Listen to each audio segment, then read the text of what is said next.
Hey, it's Tucker Carlson.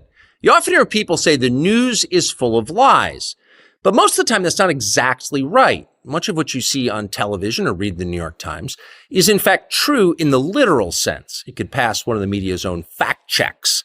Lawyers would be willing to sign off on it. In fact, they may have. But that doesn't make it true. It's not true.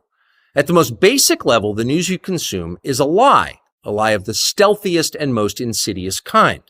Facts have been withheld on purpose, along with proportion and perspective. You are being manipulated. How does that work? Let's see.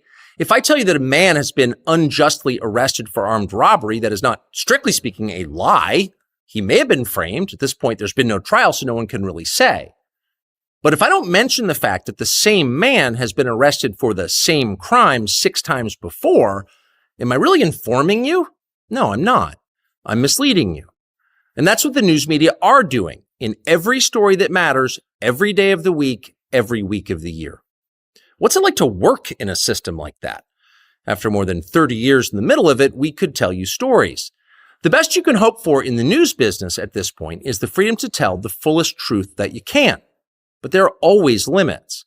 And you know that if you bump up against those limits often enough, you will be fired for it. That's not a guess. It's guaranteed. Every person who works in English language media understands that. The rule of what you can't say defines everything. It's filthy, really, and it's utterly corrupting. You can't have a free society if people aren't allowed to say what they think is true. Speech is the fundamental prerequisite for democracy. That's why it's enshrined in the first of our constitutional amendments.